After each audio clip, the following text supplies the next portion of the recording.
भारत में हमारी राजनीतिक प्रणाली ने हर व्यक्ति को अपने विचार प्रकट करने की पूरी पूरी स्वतंत्रता दे रखी है।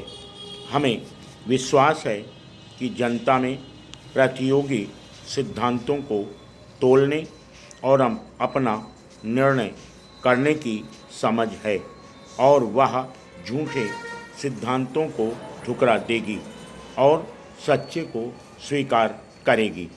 यदि लेखक संकीर्ण और हानिकारक सिद्धांतों का प्रतिपादन करेंगे तो अंत में लोग उन्हें ठुकरा ही देंगे।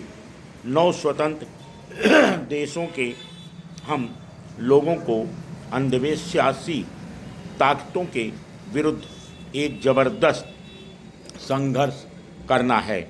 फूट के बीज वह चाहे धर्म, जात या भाषा किसी के नाम पर हों, राष्ट्रीय एकता और स्वतंत्रता को खतरा पैदा कर रहे हैं।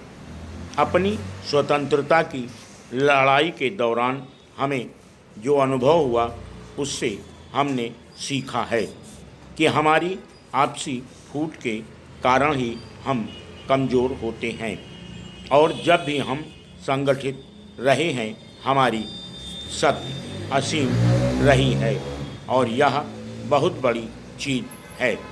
सैनिक शक्ति चाहे जितनी हो। हमारे देश में अनेक ऐतिहासिक महापुरुषों बुद्ध, अशोक, अकबर, महात्मा गांधी और जवाहरलाल नेहरू के बावजूद धार्मिक कट्टरपन और ऊंची जात पात की भावनाएं बनी रहीं। अतः हमारे समाज में लेखकों को बहुत बड़ा काम करना है। उनके लेखों से उस बृहत्तर स्वतंत्रता का प्रचार होना चाहिए जो सामाजिक समानता, धर्म निरपेक्षता और बुद्धिपरक चिंतन पर आधारित हैं।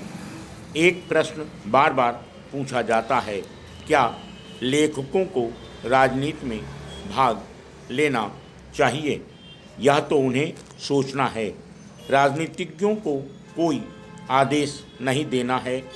लेखक चाहे राजनीति में आए या ना आए, जीवन की चुनौतियों और जोखिमों को वे नज़रअंदाज नहीं कर सकते।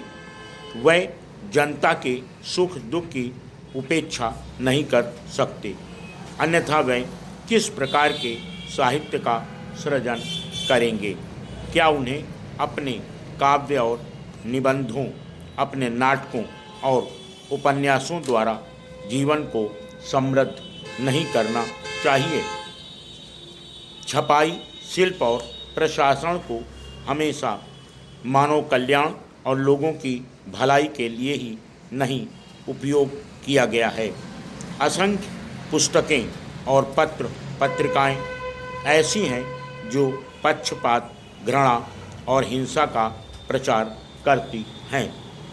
ऐसे राष्ट्रों में जहां सब लोग अभी साक्षर नहीं हुए हैं, वहां उन्नत समाजों की अपेक्षा छपे हुए शब्दों का अधिक मान होता है। अतः जिसे और कहीं सनक कहकर टाला जा सके, उससे यहाँ गलतफहमी और तनाव पैदा हो सकते हैं। यद्यपि सब राष्ट्र राजनीतिक रूप से स्वतंत्र हो चुके हैं, किंतु हम कुछ सीमा तक बाकी दुनिया को उसी अपने पुराने शासकों की नज़र से ही देखते हैं। कुछ अफ्रीकी एशियाई देशों में पुस्तकें, विशेषकर उच्च शिक्षा की पुस्तकें, मुख्य रूप से अंग्रेज या अमेरिकी लेखकों की ही हैं। कुछ दूसरे देशों में अधिकांश पुस्तकें फ्रेंच लेखकों की हो सकती हैं। निश्चय ही अंग्रेजी और फ्रेंच दोनों भाषाओं में खुले दिमाग के विद्वान हैं, किंतु क्या अपने राष्ट्र के प्रति झुकाव से कोई बच सकता है? यह आवश्यक है कि हम आपस में एक दूसरे राष्ट्र से सीधा संबंध शीघ्र स्थापित करें और प्रगति की ओर अग्रसर हों। Full stop.